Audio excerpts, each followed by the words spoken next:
Senator Picard. Here. Senator Mack. Present. Senator Anderson. Here. Senator Gallo. Here. Senator Coleman. Here. Senator Lombardo. Here. Senator Mendes. Here. And Senator Del Cruz.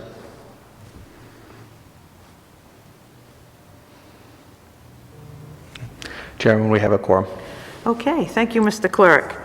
Our first bill that we have before the committee today is by Vice Chairman Picard. Senator, would you endeavor to explain your bill, S203? Madam Chair, is there a witness signed up for this? There is. We do have one witness. Brian Jordan is signed up. Madam Chair, I would acquiesce to let him explain the bill. He has a lot more knowledge than I do. Okay. Thank you, Mr. Chairman. We will bring him on board.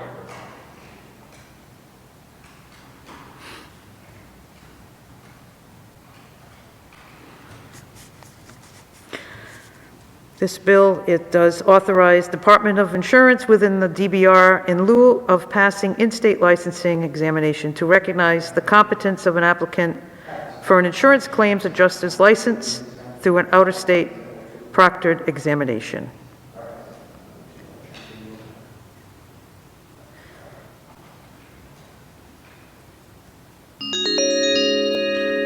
Welcome, Brian. Yes, Chair. Welcome to the committee. The floor is yours. Oh, thank you very much, Madam Chair, members of the committee. Brian Jordan on behalf of the Claims and Litigation Management Alliance, or the CLM Alliance. Just by way of background, the CLM Alliance is essentially a clearinghouse of information, education, and support for insurance and claims professionals around the country, as well as risk and litigation managers, corporate counsel, outside counsel, and third-party vendors, most of whom are all involved in the business of insurance. Just my testimony will be simple and straightforward. First of all, I want to thank Deputy Senate President Pro Tem Roger Picard for introducing this bill on behalf of the CLM. And I also want to thank Beth Dwyer and Rachel Chester of the DBR for their input and for working with us. Their help and input was very important. So, as background, right now the licensing and the certification process for insurance adjusters is pretty much different from just state to state. Many adjusters handle claims in multiple states and need to maintain multiple licenses, meet different educational or certification criteria, and track different renewal criteria for each license. So, generally speaking, you could have 50 different licensing requirements for each state, which can be difficult, particularly, dealing with a hurricane or any other climate type issues. So the CLM Alliance offers what's called the Universal Claims Certification, or UCC, which involves completing a 40-hour pre-certification education program and then successfully passing an exam. So if you pass the exam, the UCC is valid for 2 years. It's not a license. Individuals must still obtain licenses directly with each state requiring licensure.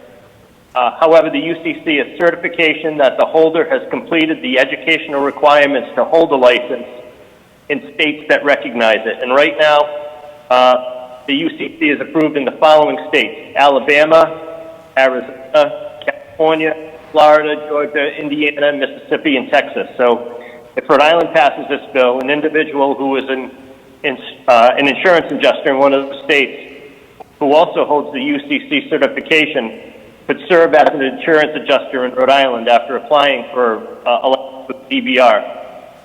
Similarly, an individual who holds the UCC certification in Rhode Island could also serve as an adjuster in one of these 8 states. So that's important, particularly if you look at some of the states that are in the Gulf Coast, which are prone to hurricanes and other types of weather events: Alabama, Florida, Georgia, Mississippi, and Texas.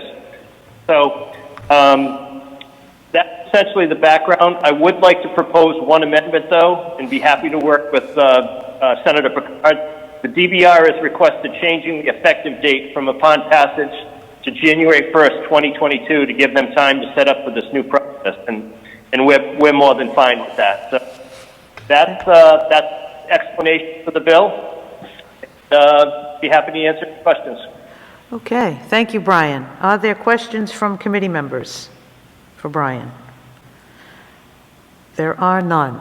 Thank you, Brian. So we will look forward to working with Senator Picard and DBR and prepare a sub-A with that proposed amendment. Okay? Okay, All sounds right. great. Thank you very All right. much. Thank you very much for your testimony. Have a good evening.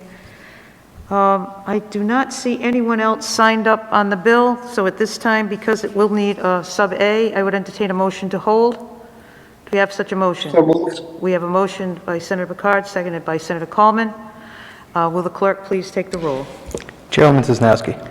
Yes. Senator Picard. Yes. Senator Mack. Yes. Senator Anderson. Yes. Senator Gallo. Yes. Senator Coleman. Yes. Senator Lombardo. Yes. Senator Mendes. Yes. Chairwoman, we have 8 in the affirmative, 0 in the negative. Thank you very much, Mr. Clerk, and that bill will be held. The next bill before the committee is Senator Anderson's bill, S204. Senator Anderson, the floor is yours. Thank you, Chairwoman. This is not really a new concept or it's been done in several areas. Time varying rate structures or time of use rates for electricity are a varying rate structure that varies during different times of the day. There are times when both the cost in generating electricity and demand for electricity are low, usually after 9 p.m. till sometime in the morning. And the rate paid to use electricity then could be very low. There are times when the cost of generation and demand for electricity are high, or there's a peak demand, and that's typically the highest on an afternoon on a hot day. And the cost to generate that electricity is high. So throughout the states, they have different time of use rates which match those varying generation of electricity times. So the goal of using time of use rates is to better align the cost that electricity consumers see with the actual cost of producing electricity and providing more transparency so people know what they're paying for and what times of days are better for running things like your dishwashers, your washing machine. As we see also solar coming into popularity, and we are generating and creating more housing and proposing more solar, time of use rates can be very beneficial to people who have solar and people who are starting to buy electric vehicles. They can oftentimes cut their electricity rate. The danger comes, though, in not making this an opt-in program. It needs to be an opt-in program because there are people that stay home all day, and we don't want them to be penalized. So if you want to participate in time of use plans, it should be opt-in. But the bill merely says that the electric or national grid, but now we didn't anticipate the change, would have to just come up with a plan. So we can start incorporating time of use rates into the mix to help consumers. So now we'll have to see what PP&L has to offer. And I do agree, I did read testimony and have been in contact with Green Energy Consumer Alliance, and I agree with them that we have to be careful to make this an equitable plan. But once again, this is starting the conversation. It's being done in many, many states, and we're just, I sort of think we're missing the boat on helping consumers. Okay. Thank you very much, Senator. You know, I can remember years and years ago, there was a program by Narragansett Electric, I believe, that would, it was an off-peak program. This is probably going back 20, 30 years ago, and they tried to encourage people to use electricity in those off times, but that's no longer, I mean, they had incentives with appliances and so forth and so on, hot water heaters, use them a different time of day. So it's like a revitalized idea. So thank you. We do have some witnesses, but at this point, is there any questions from committee members for Senator Anderson at this point? Not at this point. So why don't we go to the testimony, witnesses.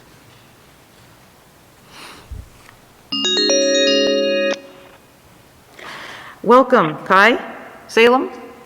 Hi, Chair Sosnowski. This is Kai. Welcome to the committee. The floor is yours. Thank you. So if I'm correct, I'm testifying on S339 as well as the time of use rates bill together, right? Okay, we're on 204 right now, so if you'd like to start off with that, and then you're more than welcome to testify on 339 while you're on the phone. All right, great. I'll start with 204, which is Senator Anderson's time of use rates bill. That's correct. So Green Energy Consumers strongly supports S204 because it puts attention towards a topic that has not gotten enough attention in Rhode Island, which is time of use rates. As we all know, energy conservation and efficiency are integral to reducing emissions and the cost of our energy systems. And we have really good energy efficiency programs. But one area where we have a big blind spot is when we use electricity. When we use electricity has a big impact on the costs and emissions of electricity. My comments go into detail on why this is, but to summarize, in moments where New Englanders are using more electricity, this tends to be in the afternoon when people come home from work, but stores are still open, or in the summer when air conditioners are running in the late afternoon, in the winter when heaters are on, electricity prices spike. And this spike in electricity prices is caused by the grid operator turning on power plants to supply that demand, but it is not at all reflected in the electricity prices that consumers see. That means that those higher prices are averaged out throughout the year. They raise our electric rates for everyone, but there's no incentive for consumers to reduce their energy use when that would matter the most. Time of use rates is the solution to that problem. This is something that Rhode Island has been working on since 2017 when Governor Raimondo launched the Power Sector Transformation Initiative. Following that initiative, which was an interagency investigation into how we can modernize our electric grid, one of the big recommendations was install smart meters so that we can get time of use rates to better align when we use electricity with when electricity is the cheapest. And many states have already done this. California has mandatory time of use rates. Texas has a variety of time of use rates options. And other utility companies offer time of use rates as an option. Rhode Island has a really big opportunity coming up because all of our electric meters are slated to be out of date in the next couple of years. So we need to replace those dumb electric meters with smart meters that can handle time of use rates, and we need to get time of use rates. So this bill solves that problem. It speeds up the process that we're already in. There is a docket at the PUC about time of use rates, but this will make sure that that actually happens, and that's why Green Energy Consumers Alliance supports S204. Great. Thank you very much, Kai. If you want to continue on, or does anyone have any questions for Kai on her testimony? Chairwoman? Yes. Senator Anderson? I just did want to make a comment. Thank you, Kai, for mentioning the smart meters. That was a big omission on my part. And that is so it's important it's the only way that we are able to do this efficiently. And the only place that has smart meters right now is Block Island. Yeah. So we definitely need that to move forward. So thank you, Kai. All set. Kai, if you'd like to continue on your testimony on 339. If possible, I prefer to testify alongside the other testifiers on that bill. Okay, no problem. We will call you back when we get to 339. Wonderful. Thank you. Thank you for your testimony. All right. Talk to you later. Thank you. The next person, Hank Webster will not be testifying, but he did sign up in support of 204.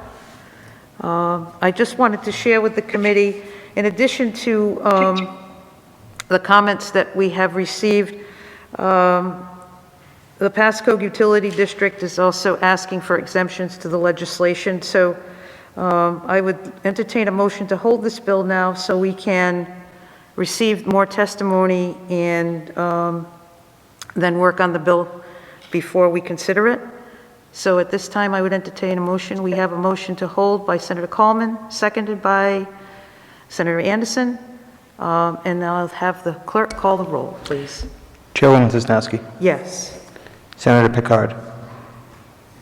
Yes. Senator Mack. Yes. Senator Anderson. Yes. Senator Gallo. Yes. Senator Coleman. Yes. Senator Lombardo. Yes. Senator Mendes. Yes. Chairwoman, we have 8 in the affirmative, 0 in the negative. Thank you very much, Mr. Clerk, and we will hold that bill to do some work on it. I want to change the order of the agenda this evening because we do have some senators that have joined us, and Senator Palmer and also Senator DeMario. Senator Palmer, if you'd like to explain your bill 570, an act relating to public utilities and carriers, duties of utilities and carriers, and it looks like you have introduced this at the request of the governor. Welcome, Senator DePalma. Thank you, Madam Chair, members of the committee. Yes, this has been introduced at the request of the governor. I want to thank Senator Picard, who's on your committee as well. Senator Picard, I introduced this in 2019. I introduced it last year, and obviously we're introducing it again this year. I'll also call to the committee's attention the language. So the bill came first. This language in Article 8 of the budget for FY22 are identical. So with this was originally was introduced at the request of the Lieutenant Governor for the last couple of years. So Article 8 of the budget mimics this language exactly as you see in front of you.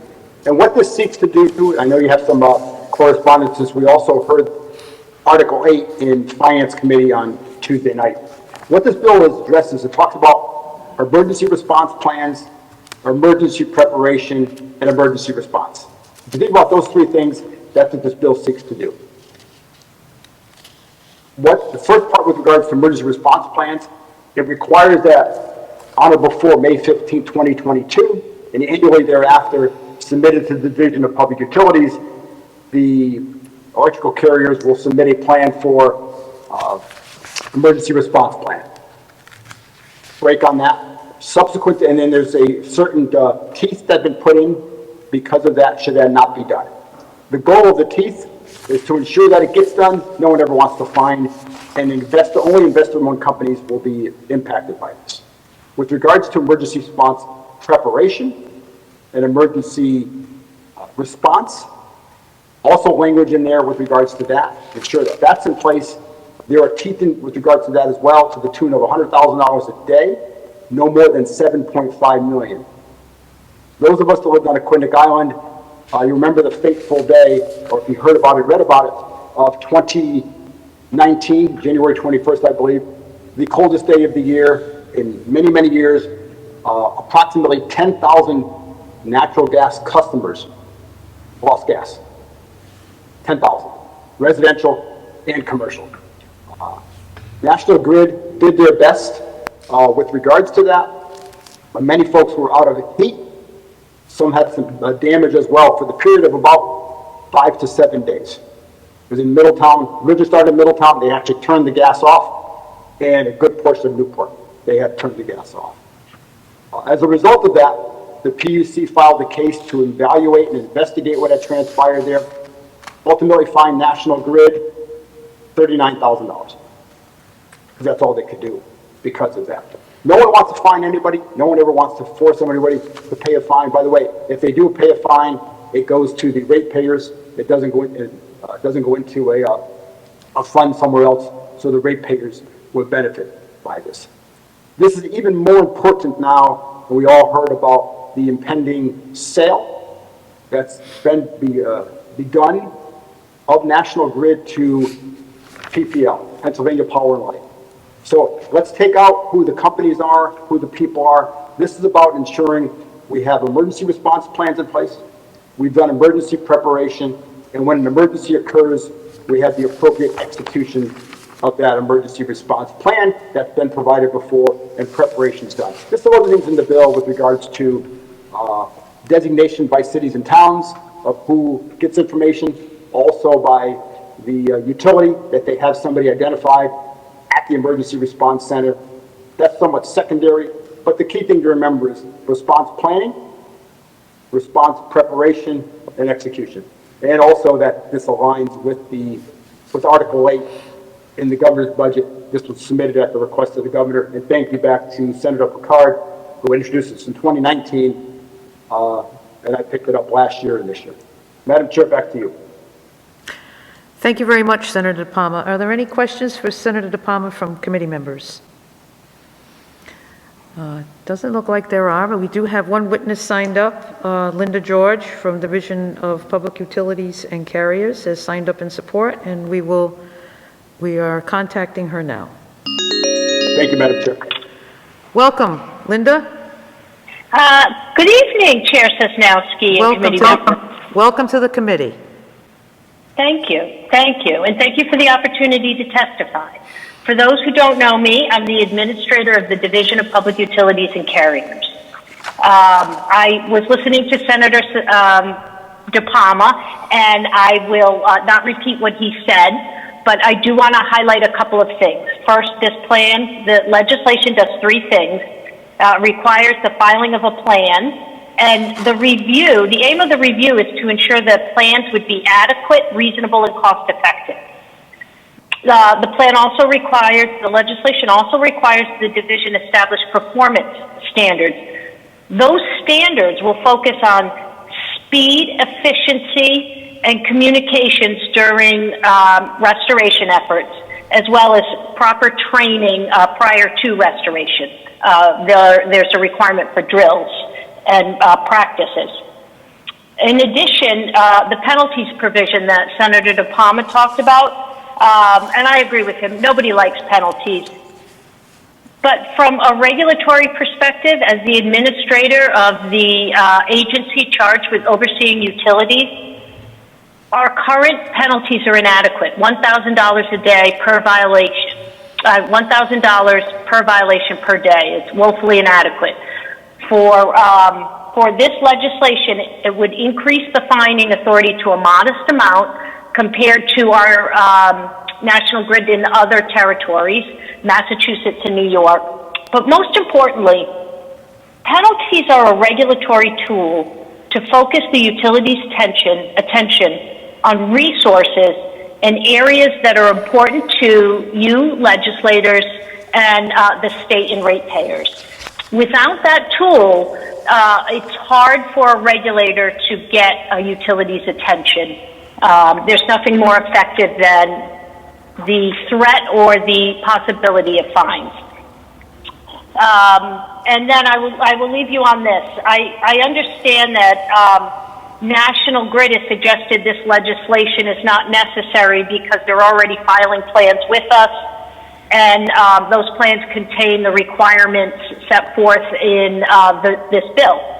What I would say is this assertion misses the purpose of the legislation, which is to provide for continuous enhancement and improvement of service restoration efforts. And that's done through the regulatory framework set forth in the bill that requires the annual review and approval of plans and provides for accountability.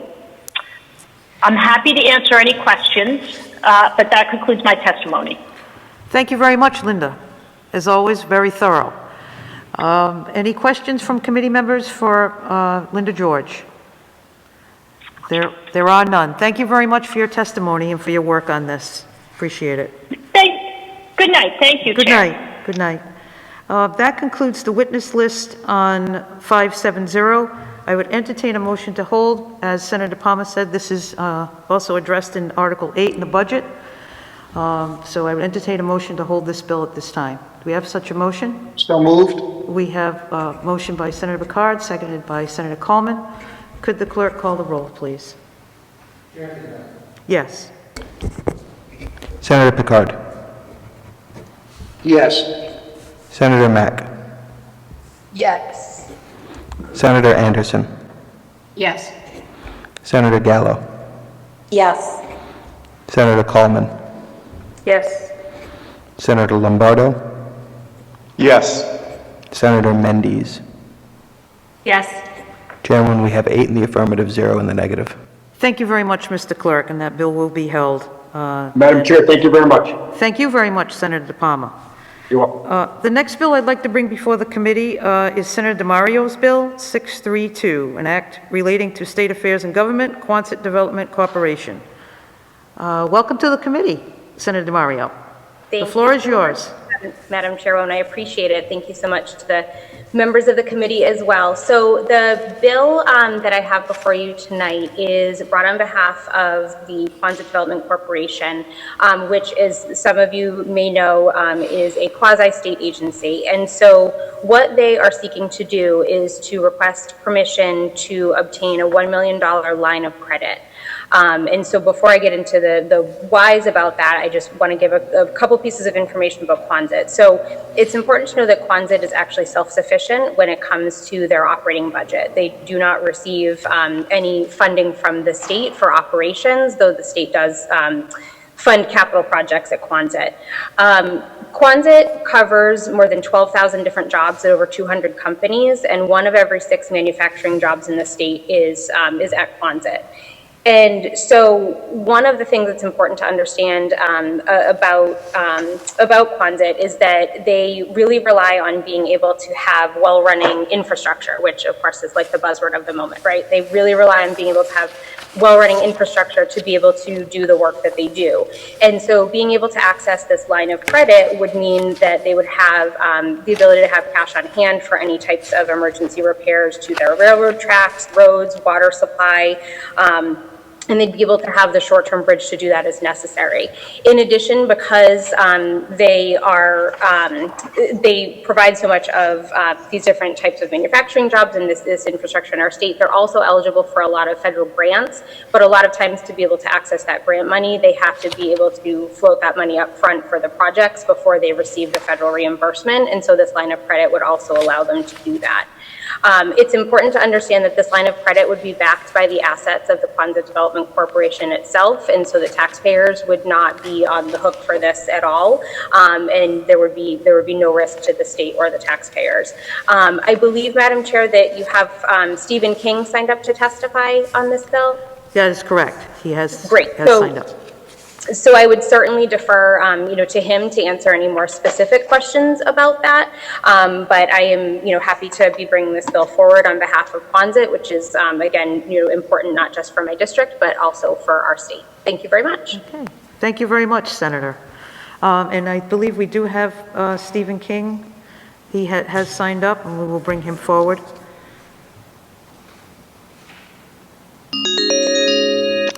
Welcome, Stephen King. Yes, good afternoon, Chairwoman Substanowski. How are you today? I'm very good. I'm very good. Thank you for joining us today. The floor is yours. Thank you. Okay, thank you for having me. I heard some of Senator DeMario's outline, and her testimony was terrific, and I want to thank her for introducing this bill along with Senator Valverde in support of QDC. So for all of you that don't know me, I'm the Managing Director of the Quonset Development Corporation. I am Stephen King. As you know, Quonset is a hub for commerce in North Kingstown, but it's also a center for employment opportunities for all Rhode Islanders, and we've been doing a terrific job in my view, and we currently have over 12,000 jobs in the business park and over 200 companies. The success of Quonset is directly attributed to the support of the General Assembly. It's been a great team effort in the best sense of the phrase. In fact, Quonset is a window into what's possible in Rhode Island with collaboration and sound policy making. As you know, the QDC does not receive an allocation in the general fund for its $14 million of operating expenses. Instead, it relies on revenues from tenant rental payments payments for utility services, and port fees. This bill would provide the authorization needed for QDC to obtain a revolving line of credit that will add an important tool to our management toolbox. The bill is modeled after other legislation that we've used to finance successfully the dredging of the Port of Davisville, for example, where it's revenue-based and paid back by the corporation with no fiscal impact to the state of Rhode Island. So just to go over some of the points that the Senator skillfully outlined, the main points are to assure continuity of cash flow operations. We operate like a small business would, and sometimes timing of receipts and timing of expenditures don't always align. So this would provide us an important tool to be able to time those things. It also provides a backstop for critical services. You know, we have tremendous manufacturing here now, and electric boat is expanding, and we wouldn't want to impact their water supply or wastewater treatment or the public works maintenance or the railroad access or any of that stuff.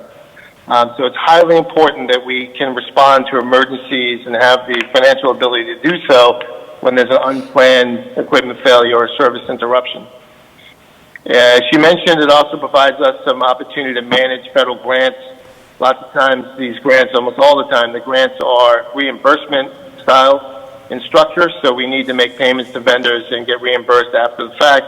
We don't always have the cash on hand to do that, so this is a very important tool to help us manage the grant program. It's also an important tool to manage our large construction projects. As many of you know, we're doing about $10 million of construction every year, and sometimes there are unforeseen surprises in construction, and we need to make payments and solve problems, and this is just another tool to help us conquer those type of challenges. So in summary, I just mentioned that this measure costs the general fund nothing. It positions Quonset for continued growth and momentum to create more jobs.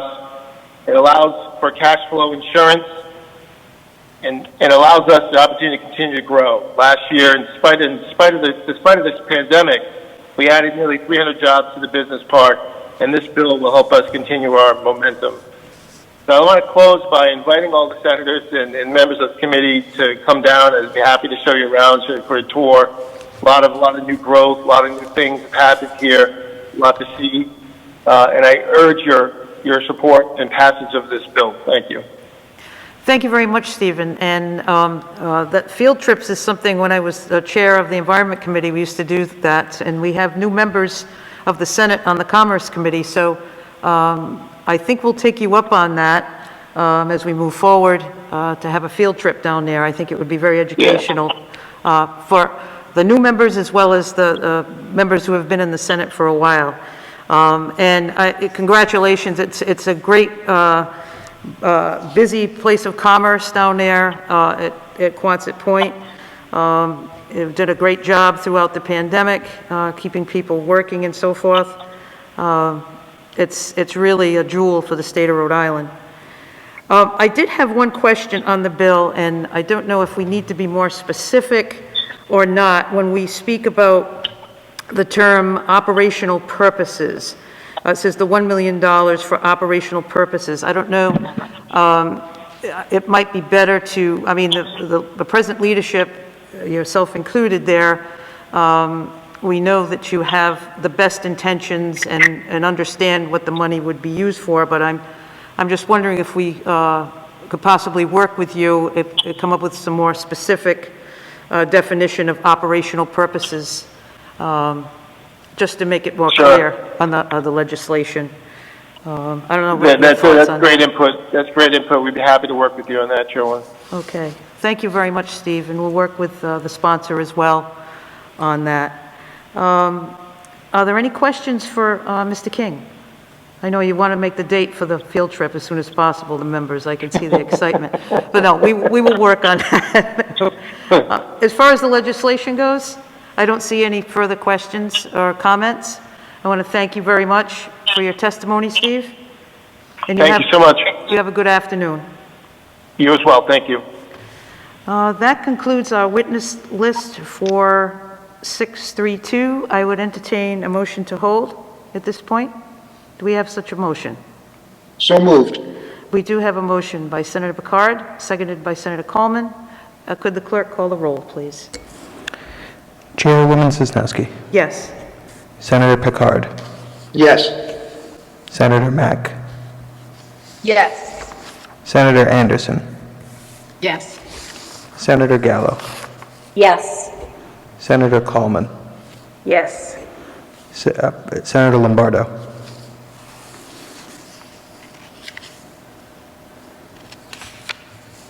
Senator Lombardo, Senator Mendes. Yes. Chairwoman, we have 7 in the affirmative. Thank you very much, Mr. Clerk. That bill will be held so we can further define, work on that bill a little bit more. Thank you so much, Madam Chair. Thank you very much, Senator DeMario. The next bill I'd like to bring up, we have been joined by Senator Reptakis. Welcome, Senator Reptakis. If you'd like to explain your Bill 452 to the committee. And I think you're muted.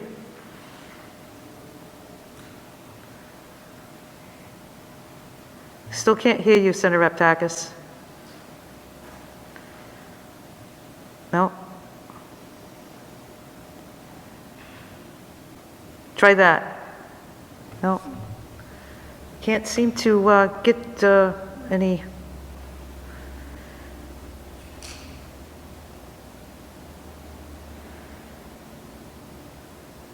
Still muted. Do you have any headphones to use, Senator?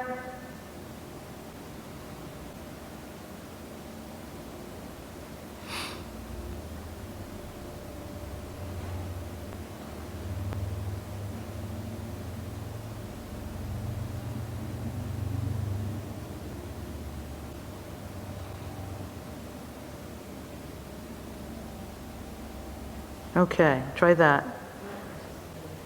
Nope.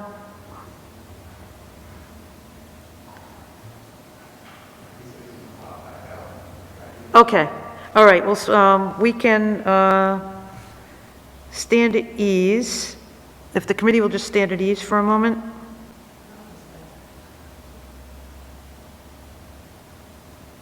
Senator Reptakis?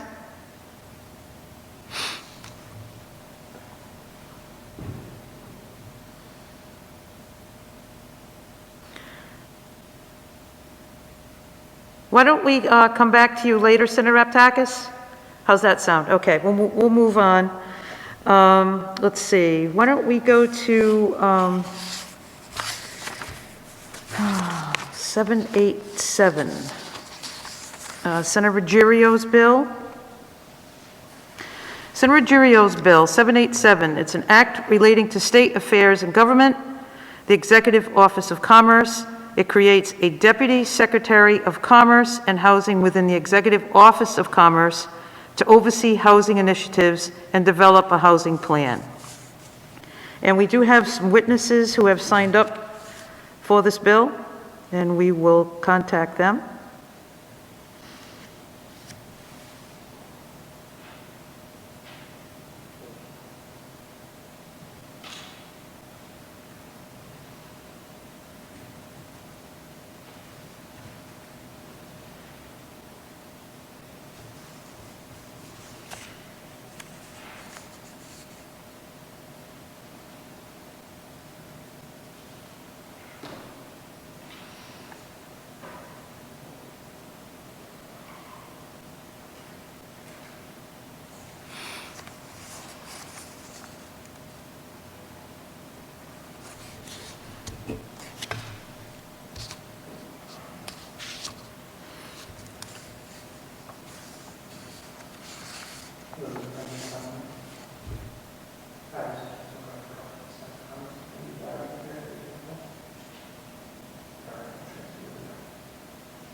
Okay.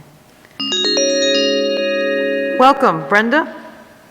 Hi, Senator. How are you? Oh, I'm very well. Welcome to the committee. We're ready for Thank your you. testimony on 787. Thank you. For those who don't know me, I'm Brenda Clement, Director of Housing Works Rhode Island, a research and policy organization located at Roger Williams University. And we're here tonight to talk about the importance for coordination of housing programs and housing issues. This is not new news to the Senate. Senator Stanowski and others will remember a former colleague, Senator Izzo, who for many, many years worked hard on housing issues in the Senate and created what is now the state infrastructure around housing, the Housing Resources Commission. This bill realizes the importance of housing and the need for better coordination in the state system. We think it's a good step, although I would encourage it to go even further and create a cabinet level position. Housing, as you know, works across many areas, including many of the areas that you talked about tonight around energy. And so having the ability to work across agencies, particularly the Executive Office of HHS and Commerce, are critical. So, but we're very pleased that the leadership has shown such great interest in housing this session, and we look forward to working with you in the committee to implement this and other changes and other housing bills before you. And of course, I'm happy to answer any questions. Thank you very much, Brenda, for your testimony. Are there any questions for Brenda on this legislation, on her testimony? There are none. Thank you very much. Thank you. Okay, and we did have another witness who had signed up in support of the bill, but we are unable to make a connection. That's Jennifer Hawkins from the One Neighborhood Builders. And that concludes our witness list on 787. I would entertain a motion to hold at this time. Do we have a motion? We have a motion by Senator Mack. Is there a second? Seconded by Senator Gallo. Could the clerk call the roll, please? Chairwoman Cisnowski. Yes. Senator Picard. Yes. Senator Mack. Yes. Senator Anderson. Yes. Senator Gallo. Yes. Senator Coleman. Yes. Senator Mendes. Yes. Chairwoman, we have 7 in the affirmative, 0 in the negative. Thank you very much, Mr. Clerk. That 787 will be held. I see Senator Raptakis is back with us. Senator Raptakis, let's try once again. Looks like you're in a different location. Sure. Can you hear me now? Oh, we can hear you wonderfully. Thank you so much. I was using a laptop, and I'm not sure what the problem was, but thank you, Madam Chair. Thank you. Proceed. On my bill, S452, this bill has been before the Senate for the last 3 years. And what it does, it provides relief for a lot of these volunteer fire districts that are in many of our rural areas, especially for the cost of lighting. There was a famous case up in Johnston that Mayor Policina fought against National Grid for the liability of the town of Johnston paying state highways their lighting costs. So the responsibility here, I brought this down to one of the local levels, to our local fire departments that are encompassed as lighting districts. And they are responsible to pay for the lighting, the street lights of state highways. Now, of course, for a local road, that's acceptable. But why should the local fire districts, and you have many of them in your community of South Kingstown, Madam Chair, why should the fire districts, the local fire districts, be responsible for paying for the lighting on major state highways like Route 3, 117, Route 1, 44? They're all over the state. So the responsibility should be up to the state of Rhode Island and paying National Grid, not for the local fire districts or the cities and towns that have to pay the cost of providing street lighting for state roads. So basically, this bill only targets fire districts, which are lighting districts. That's what the term that they're being used. So basically, I know that the major litigation, I believe that the town of Johnston won that litigation, that case against the state of Rhode Island and National Grid, but I think it's an appeal. But this brings it back down to the local level of having state legislation, the state law pass to provide relief for a lot of these local fire districts that are struggling regarding property taxes. So why should the burden be on residents, local residents, to pay for the lighting bill for a state highway. And thank you, Madam Chair. Thank you very much, Senator Aptakis. Are there questions from the committee members for Senator Aptakis on his legislation? Doesn't look like they are. I just had a couple of clarifying issues as far as we refer to lighting districts, and we don't have any lighting districts in Rhode Island. We have utility districts, so we would have to amend the language for that as well. As far as Block Island, I'm not sure they have their own utility district, so I'm not sure how, I would have to do a little research on that particular issue, Senator Aptakis. Sure. And Madam Chair, I'm not sure if they use lighting district or utility district. It's probably comes from the term of the fire department itself in some of these local districts. If you don't have a municipal district in some of these local areas, then it becomes, I believe, they use the terminology of Central Coventry Fire Department and Lighting District, or the Anthony Fire Department and Lighting District, or Utility District. Again, I would probably refer back to Ledge Council, make sure that they have the proper terminology, but it's based on the fire department itself. Okay. Or the district. Okay. Very good. We'll work with you on that. We Thank you, don't Madam have Chair. anyone signed up. Any questions from committee members? I don't see any hands. Okay. So I guess we will entertain a motion to hold this bill at this time. So moved. We have such a motion by Senator Gallo. We have a second by Senator Mack. Mr. Clerk, if you would call the roll. Chairwoman Sosnowski. Yes. Senator Picard. Yes. Senator Mack. Yes. Senator Anderson. Yes. Senator Gallo. Yes. Senator Coleman. Yes. Senator Lombardo. Yes. Senator Mendes. Yes. Chairwoman, we have 8 in the affirmative, 0 in the negative. Thank you very much, Mr. Clerk, and that bill will be held. Thank you very much, Senator Aptakis, for your perseverance. Okay, the next bill I'm going to take up now is the bill I've introduced, 339. It's an act relating to public utilities and carriers, Appliance, Equipment, Energy, and Water Efficiency Standards Act of 2021. It would establish minimum energy and water efficiency standards for appliances and specified equipment purchased or installed after January 1st, 2023. A little history on this bill. Former Senator Satchel had introduced it in 2019 and in 2020. Unfortunately, we didn't have a hearing in 2020 because of the COVID shutdown. And this year I have introduced the bill, and I believe strongly in the bill. It's a consumer protection bill because of the energy savings. It does give businesses 2 years to sell their products that are in inventory. And appliance standards rank as number 2 energy saving tool in the United States.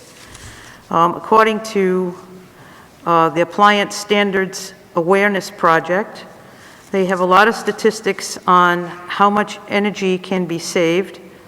I will quote from one of their reports that they're referring to the Biden administration could slash carbon emissions and save the average American household $230 annually on utility bills by 2035 through strengthening energy efficiency standards for appliances and equipment. And they go on to say that energy efficiency is essential for the wise use and conservation of power, resources, and water, and money savings for the consumer. So as I said at the beginning, it is a consumer bill. It's not only good for the consumer as far as saving energy costs, but also less carbon emissions into our atmosphere. So with that, I would entertain any questions from the committee, and then we do have several witnesses that are signed up on the bill. Any questions? Not at this point. Okay, thank you. So we will move on to the phone calls.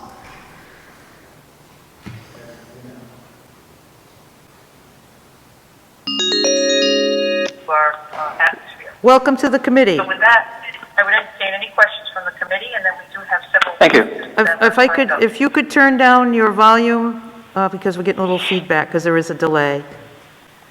Thank you. Yes, I've just done so. Okay, is this Alex? Yes, ma'am. Welcome to the committee, Alex.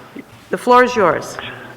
Well, thank you, Madam Chair, and members of the committee for this opportunity to speak. I am Alex Bosenberg. I am the Director of Regulatory Affairs for the National Electrical Manufacturers Association, and we represent a wide variety of products that make, move, and use electricity. And in the case of this bill, I represent a large number of lighting manufacturers, and we're concerned about the lighting provisions proposed. So I did file a letter with Chair Sosnowski. I'm not going to read it to you, obviously, but I want to stress a few points and make a couple extra observations at the end of my brief testimony. General service lamps are my first topic, and by and large, those are preempted federally. We appreciate that the drafters of the bill have attempted to skirt around the clear federal coverage into some smaller categories of lamp. But what's happened there is you've gone after niche products, which, because they are such small sectors, really have little to no energy savings present. But what we have witnessed is a lot of confusion among those who are, bear the duty of conforming to regulations like this in terms of understanding what needs to be done and what is and is not covered, and what's covered by the federal standards in the U.S. Department of Energy and what's covered by the state. And then they get worried about states around them. These niche products in some cases have no LED alternatives. That's because things like lamps that are intended to go into high heat and enclosed fixtures, or lamps that have a very small form factor and a very high output. Those are things you can get away with older technologies, but not so much with electronics embedded therein.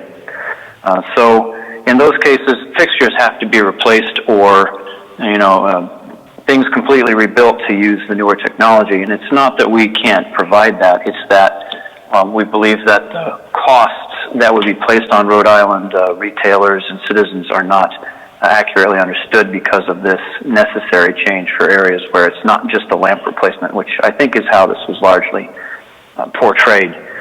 For linear fluorescent, it's similar. There are not robust replacements available in all categories, particularly in some of the less expensive shop light fixtures that a lot of us have seen in garages and places like that.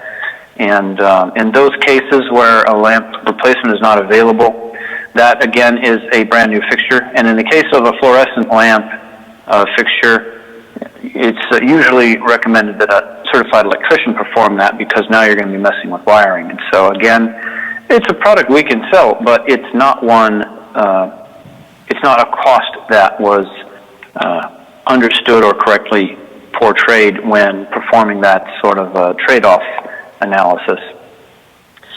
Some complaint I've heard in other forums is that there's a concern that if Rhode Island does not pass this, they'll become a dumping ground for those states that have similar regulations, and thus become this awash in the sea of niche product lamps. But unfortunately, or fortunately, I guess, these are niche products. The demand for them is not going to rise because they suddenly become available or surplus somewhere.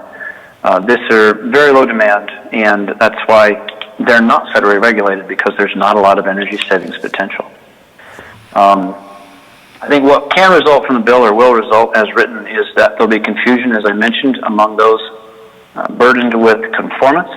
That's largely the retailers and manufacturers as well, in what they can and cannot supply, and trying to influence what gets sent where after it leaves their warehouses. We don't have state-to-state understanding of where our products are shipped. And so it's a burden on us to try to do our best to conform to these laws, but we ultimately have no control of where the products end up. And then a very likely outcome when a product is not available to replace in those fixtures I described earlier, either it's a full replacement or just as likely an internet and gray market sale of a replacement where somebody just finds it somewhere else. And when that happens, not only is there no energy savings, but the state loses that sales tax revenue on these products, however small it might be. It's a tangible amount, and that would be lost. So we understand the desire of the Senate to save energy, and there are many good provisions in this bill, but as I've tried to explain, there's not much, if any, energy savings inherent in it, and there is cost inherent in it with respect to lighting. And as stated in our letter, we recommend that the lighting portions be struck as not having achieved the intended goals. And with that, I'll conclude. Thank you very much again, Madam Chair. Thank you very much, Alex. Are there questions from committee members? Yes, we have a question from Senator Anderson.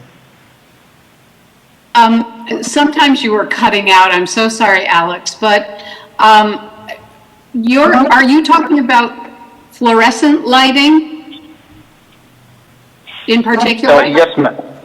Yes, ma'am. Both fluorescent and what are described as state-regulated general service lamps in the draft. Because I do know that there are a lot of possibilities, a lot of choices in stores now for LED replacement fluorescent lamps. So or bulbs, as some people call them. But so is that just a small change that could happen with the bill to make it better language? I'm aware of members of mine working still to find ways to provide replacement products for the low power ballasts for shop lights, but there are not a robust offering in that category. I think probably what you saw, Madam Senator, was some of the more common T5 and T8 replacements. These lamps are what are called T12. They're a larger, older technology, and for those, I'm told we do not have a robust product offering yet. Yeah, I actually worked with the Energy Star retail rebate program, so I was in all the stores in Rhode Island and southeastern Massachusetts on a regular basis. So a lot of T12s are out there. Great. Thank you, Senator. Thank you. Thank you, Alex. Are there any further questions of this witness? There are none. Thank you very much for your testimony. Absolutely. Thank you. Okay. And we have the next witness. We're contacting her now. Within all the stores in Rhode Island and southeastern Massachusetts on a regular basis. So a lot of T12s are Marianne, if you could turn down the volume, because we're getting the feedback. Further questions? Okay. Because we have a delay. Okay, that sounds good. Are you there? Yes. Welcome. You can proceed, Marianne. Okay, thank you. Sorry, my name is Marianne Damasio. I'm with the Appliance Standards Awareness Project, and I'm here today in support of Senate Bill 339. And thank you so much, Senator Sosnowski, for quoting our bill. Is there still feedback? I'm hearing something. We don't have any feedback here. You sound fine. Okay. So our organization works on appliance standards at the federal and the state level, and we publish the report that's and the savings analysis that provides the background for many of the standards in the bill. As you mentioned, they cut energy use and CO2 emissions, and I know Rhode Island just passed the Act on Climate Law, and we'll need to find ways to meet their goals. So efficiency standards can be one of those ways. I'd like to just say a couple of points about Rhode Island, that Rhode Island has set standards before, but it's really been a while since they've been updated. It was 2005 and 2006, and those standards are outdated and went on to become federal standards. So they're now saving Rhode Island households about $600 a year on utility bills. And as you noted, the bill would set minimum energy and water efficiency standards for 18 products and save about $13 million on utility bills in 2025 alone, and that would grow as more consumers purchase products that comply with the standards. And then in 2025 alone, it would save about 10,000 metric tons of CO2, or the equivalent of taking 2,100 cars off the road for a year. So I'd just like to say a couple of points. One, that products meeting the standards are readily available today from multiple manufacturers. So if you walked into a hardware store, say to buy a shower head, you'd find these more efficient models alongside the less efficient models today. It's not rocket science. We're not going for something that's that's out of reach. And then also, no one has to purchase a product or get rid of an inefficient product, something that they have in their house. It simply means that whenever you do purchase a new product, the choices on the shelves will be the more efficient products. And then all of the products in the bill will save money for consumers that purchase the products. We don't have products that are not cost effective for consumers. A number of states have already adopted it. In the East, there's Massachusetts, Vermont, New York, and the District of Columbia, and 5 states in the West, and most of the surrounding states in the Northeast have filed bills also. So glad that Rhode Island is trying to update these standards. Last thing I'd like to say is just an example of a product. So if you go into a store to buy an air purifier, one of the products, you'll see choices ranging from $50 to $1,000. So you can make a choice based on price, but those prices don't account for how much they will cost to run every month. So standards will remove the least efficient products from the shelf, but there will still be a lot of choices for consumers. And I would just say, in this case, we're using, and the bill uses an Energy Star spec from 2004, and last October there were over 300 models that would meet the standards at that point. So there's still ample choices, and consumers purchasing one air purifier that meets the standards would save about $30 a year, or $270 over the life of the product. So I can end my comments there and be happy to answer questions. Thank you very much, Marianne, for your testimony. Are there questions for this witness? It doesn't look like there are. Thank you very much. Okay, thank you very much. Okay, moving on to the next witness.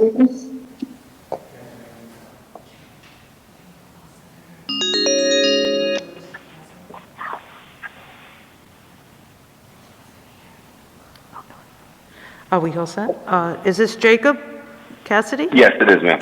Welcome. This is Jacob Cassidy. Jay Cassidy, welcome to the committee. Oh. Good evening, Madam Chair, members of the committee. My name is Jacob Cassidy. I'm the Director of Government Relations at the Association of Home Appliance Manufacturers. AHAM's membership includes over 150 companies who manufacture major portable and floor care appliances, as well as the suppliers to the industry. In total, AHAM represents around 95% of all appliances shipped for sale in the United States. I'll refer you to my full testimony that I provided the committee in advance of today's hearing. I'm going to take a moment and really highlight just a couple points in it. AHAM is opposed to SB 339 due to the inclusion of air cleaners or air purifiers. This provision would remove approximately 60% of air cleaners from store shelves. This would leave consumers with fewer options at higher costs, which may ultimately put these products out of reach for lower income residents. Due to the global pandemic, people are spending more time indoors. Many, especially allergy sufferers, especially springtime here, rely on air cleaners to purify the air they breathe. This use shows that the product is counted on to improve human health, and we do urge the committee to consider this based on its impact on human health, not necessarily the larger any energy savings that may or may not occur. Indeed, as my testimony states, when California was considering energy standards for air cleaners, they did reverse course and move the issue to the experts on indoor air quality, not the energy people. Additionally, this legislation really undercuts the Energy Star program, which has successfully created a label designating the more efficient products on the market. Energy Star was never meant to be a mandatory minimum. It exists to inform consumers of the more efficient products on the market. Thank you for considering both my comments tonight and the written comments I submitted, and I'm happy to take any questions. Thank you very much, Jay, for your testimony this evening and your written testimony. Are there any questions from committee members for this witness? There is. Senator Anderson? Thank you, Chairwoman. Once again, thank you for your testimony, Jay. Again, I've worked in the industry, and there are so many air purifiers available on the market. And I know that these standards, you know, they're not going into effect until January of 2023, when the pandemic will hopefully be past us. And so I just want to say that my experience is there are so many offerings out there with a wide range of prices. So most income levels could purchase an efficient model. So I just wanted to add that into the mix. Thank you, Senator. Senator, thank you. Was that a question? Just to clarify, because what this bill does is I think Senator Anderson was making a clarification.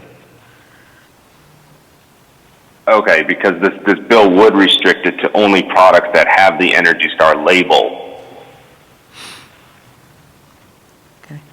Okay. All right. Thank you.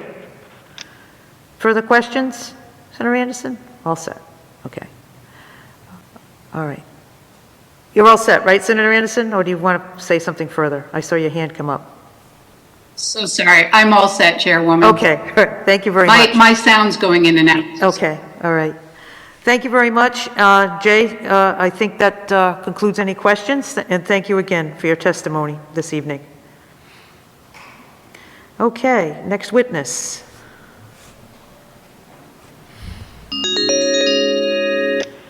Welcome. Is this Katie Riley? Yes, it is. Thank Welcome you, Chair. to the Commerce Committee. We're ready for your testimony. Thank you so much. Thank you to you and members of the Senate Commerce Committee. I appreciate the opportunity to testify today on Senate Bill 339. My name is Katie Riley, and I'm the Director of Environmental and Sustainability Policy for the Consumer Technology Association. We go by the acronym CTA. We're members of the world's leading innovators, from startups to the global brands you're probably using today for this hearing, helping to support more than 18 million American jobs. So I represent consumer electronic device manufacturers and brand owners. And I wanted to start by highlighting that for the past 15 years, CTA and our members have worked aggressively on energy efficiency issues for consumer electronics. We've been able to quantify through peer-reviewed triennial studies, and actually the next version of that study should be coming out later this year. But our most recent study quantifies that while the number of electronic devices in U.S. homes has increased 21% since 2010, those devices now account for 25% less residential energy consumption over that same time frame. So this isn't a landmark achievement that we're really proud of, and is driven by, our industry's innovations and continued investment in energy efficiency. So with that context in mind, I wanted to highlight two areas of concern that we have with the bill. First, we wanted to request the removal of the broad authority provisions that are granted to the Office of Energy Resources that would allow the office to adopt or establish Rhode Island-specific regulations, minimum energy efficiency standards for any product, including consumer electronics. So for consumer electronic devices, we actually have policies and initiatives like Energy Star, like voluntary agreements that CTA has been integral in supporting, that are currently in place that result in real energy efficiency savings for consumers while protecting our industry's ability to innovate and keep pace with the development timeframes of consumer tech products. We do also have mandated standards like what we see in California that dictate the energy efficiency standards for products nationwide, including in Rhode Island. So we have some real concerns about this provision that would allow Rhode Island to set a standard that could conflict with another state standard, such as California. Our products are sold on a U.S. and North American market, not state by state. So conflicting standards among states will result in the very real potential that consumer tech products that we use every day, by the residents of Rhode Island, there's the potential for their removal from the shelf. So we do request the removal of that provision. The second concern relates to the requirements for computers and monitors that don't actually exist. So the bill currently requires computers and monitors to meet the requirements of the National Appliance Energy Conservation Act. And actually, under that federal law, there are no standards for computers and monitors. And so as such, we just request the removal of the provisions for computers and monitors, just to keep it clean and avoid any confusion, since those products aren't actually regulated under that law. So we're firmly committed as an industry to energy efficiency. We just don't think Senate Bill 339, those two specific provisions, are the right path forward. So thank you, and I'm happy to answer any questions the committee might have. Thank you very much, Katie, for your testimony. Are there questions for this witness? There are none. Thank you again for your testimony. Have a good evening. Thank you, you too. And we will move on to our next witness.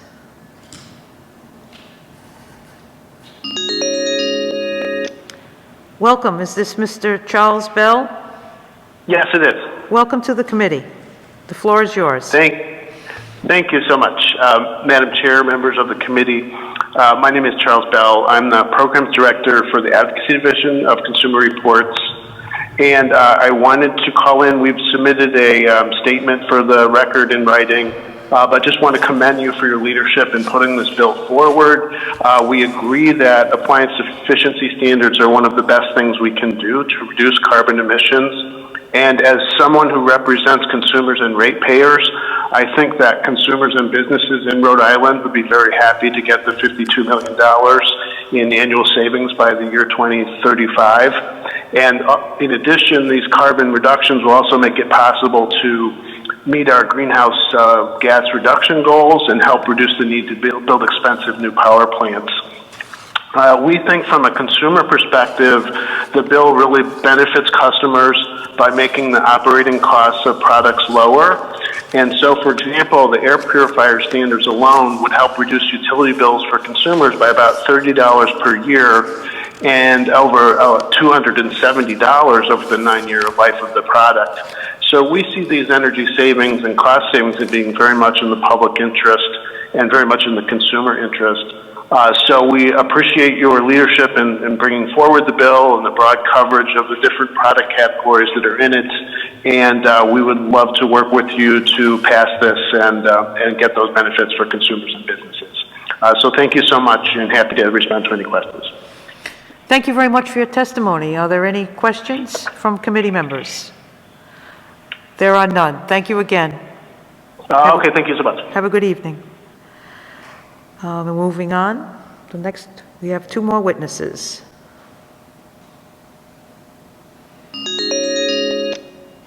Welcome. Is this Kai? Yes, this is Kai. Welcome back. Thank you so much, Chair. We're ready. Go right ahead. As you all know, I'm a policy coordinator with Green Energy Consumers Alliance. We're a nonprofit that advocates for a transition to a low-carbon future. Thank you for the opportunity to comment on this bill. Recently, the Senate passed an Act on Climate.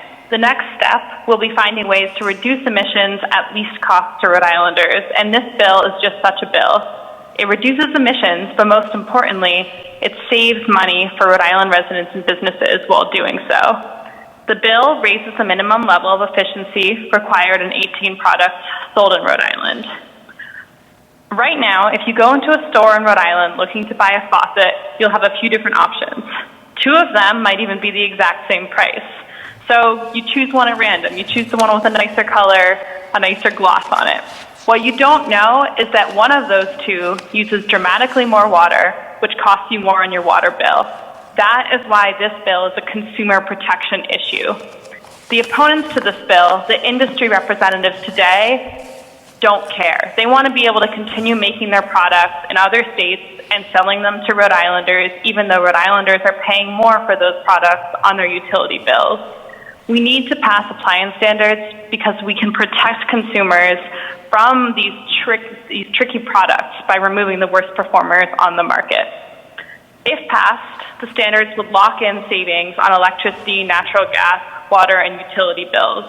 And these savings are nothing to miss out on. This is the emissions equivalent of taking over 2,000 cars off the road for a year, the water consumption of 6,000 households, or the electric consumption of 4,000 households.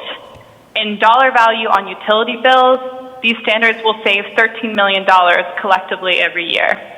Imagine if we had $13 million extra in our state budget.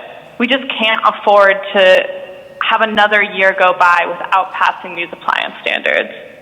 I want to make, I think, the most important point that is missing from the opposition statement so far. None of these standards will cost consumers more. The standards were selected such that a wide range of models at different price points can meet the standards. So every single one of these standards will save money for consumers on their utility bills, and most of them have no payback time. This is especially important for our small businesses. A lot of these standards are for restaurant products like commercial fryers or commercial dishwashers. Restaurants have had a hard year. They need all the savings on their utility bills that they can get, and by passing this bill, we can be putting money back into the operating budgets of restaurants. I think that the industry representatives who have spoken today, they have a clear incentive to fight these standards because they want to be able to sell their inefficient products in our state. And in fact, the number of states in which they can sell those products is rapidly shrinking because around the country, people are realizing the savings that they can bring to their residents by passing these standards. They have argued that their industries already meet the standards, so the legislation is unnecessary. They argue that this somehow undercuts Energy Star, which was developed to make people make more efficient choices. But they have failed to prove any of this, and I think we all want to be more efficient. We know how important efficiency is, and most importantly, we want to be saving money for our residents and small businesses. So it's time to pass this law. I think it's a great way to implement Act on Climate and move ahead for Rhode Islanders. Great. Thank you very much for your testimony, Kai. Are there questions from the committee members? There are none. Thank you again for your testimony. Appreciate it very much. Thank you. The last witness who had signed up, we are unable to contact him. Is that correct, Mr. Clerk? Yes. And that was Hank Webster from the Acadia Center, who was speaking in support. At this point, that concludes the witness list, and I do understand that we do have some typos that we need to address in the bill, as well as some of the comments that were made this evening. So I entertain a motion to hold this bill at this time. Do we have such a motion? Motion. Is that Senator Lombardo? Yes. We have a motion. Do we have a second by Senator Anderson? All those in favor to hold at this time? Yes, roll call, please. I'm sorry, Mr. Clerk. Chairwoman Sosnowski. Yes. Senator Picard.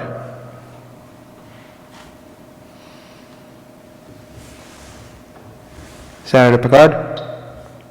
That's yes. Senator Mack. Yes. Senator Anderson. Yes. Senator Gallo. Yes. Senator Coleman. Yes. Senator Lombardo. Yes. Senator Mendes. Yes. And Senator Dela Cruz. Yes. Chairman, we have 9 in the affirmative, 0 in the negative. Thank you, Mr. Clerk, and that bill will be held. Senator De La Cruz, would you like to be marked in the affirmative on the other bills that we held this evening? No, I wasn't able to read them, so I'll decline. Okay, thank you. But we will mark you present, though, as well. Yes, please. Okay. Thank you very much. The next bill that we will be taking up is Senator Lombardi's bill. He's been very patient waiting. Senator Lombardi? Thank you, Madam Chair, ladies and gentlemen of the committee. This bill seeks to enact the 2019 amendments to the National Association of Insurance Commissioners Credit for Reinsurance Model Act. We originally passed this Model Act in 2013. What reinsurance does, it allows insurance companies to spread their risks to a larger pool of companies.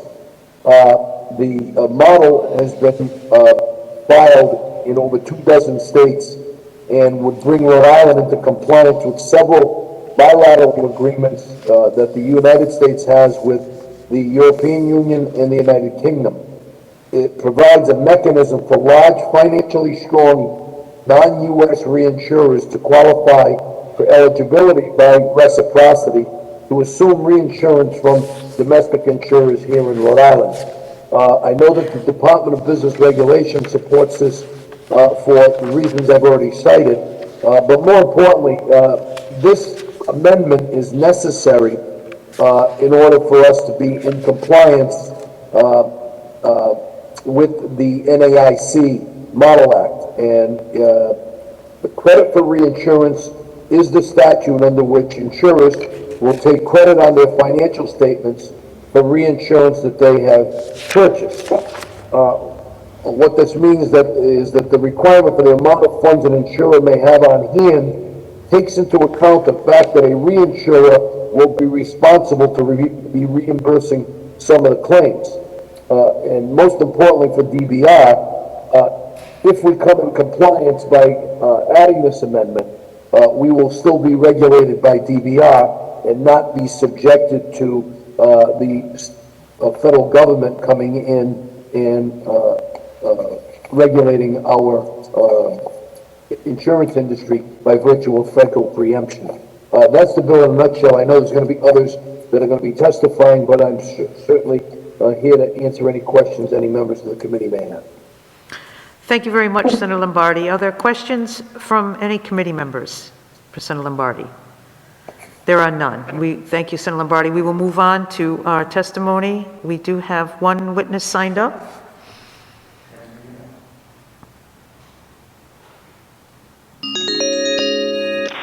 Welcome. Is this Frank O'Brien? Yes, it is, Madam Chair, and thank you. For the record, Frank O'Brien from the American Property Casualty Insurance Association testifying in support of Senate 631. I want to thank the sponsor both for putting the bill in on behalf of DBR and for an excellent summary of a relatively obscure but important part of the insurance industry. I'll be happy to answer any questions, and I will simply leave the committee with both my statement and to let folks know that over the course of the last year or so, approximately 30 states have passed the provisions that are before you tonight, including your neighbors in the state of Maine earlier this year, Vermont last year, and Massachusetts is currently considering this legislation in the context of the state budget debate. With that, Madam Chair, I'd be happy to answer any questions. Thank you very much, Frank. We appreciate your testimony and your work on this. Are there any questions from committee members? There are none. Thank you very much, and you have a good evening.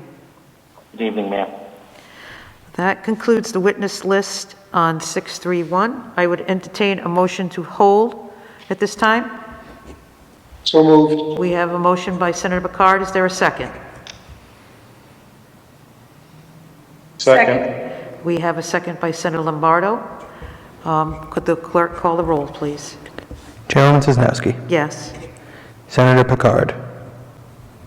Yes. Senator Mack. Yes. Senator Anderson. Yes. Senator Gallo. Yes. Senator Coleman. Yes. Senator Lombardo. Yes. Senator Mendes. Yes. Chairwoman, we have 8 in the affirmative, 0 in the negative. Thank you very much, Mr. Clerk, and that bill will be held at this time. The last bill before us this evening is 789 by Senator Archambault. I don't believe Senator Archambault is here with us. This is an act relating to corporations, associations, and partnerships. It's the Rhode Island Business Corporation Act. Requires the annual reports of domestic and foreign business corporations, nonprofit corporations, and limited liability companies be filed with the Secretary of State between February 1st and May 1st of each year. Senator Archambault did introduce this at the request of the Secretary of State, and I don't believe we have any witnesses signed up. So at this time, I would entertain a motion to hold 789 at this time. So moved. We have a motion by Senator Picard. Do we have a second? Second. I have a second by Senator Anderson. Mr. Clerk, could you call the roll, please? Chairwoman Sosnowski. Yes. Senator Picard. Yes. Senator Mack. Yes. Senator Anderson. Yes. Senator Gallo. Yes. Senator Coleman. Yes. Senator Lombardo. Yes. Senator Mendes. Yes. We have 8 in the affirmative, 0 in the negative, Chairwoman. Thank you, Mr. Clerk. I believe that concludes our agenda for this evening, and I would entertain a motion to adjourn. So moved. We have a motion by Senator Gallo. Is there a second? I hear a second. Senator Coleman or Senator Anderson? All those in favor say aye. Aye. Aye. Thank you all very much for attending, and have a good evening. Thank you to Capitol TV and our technicians here in the Senate who have helped us this evening. Good night.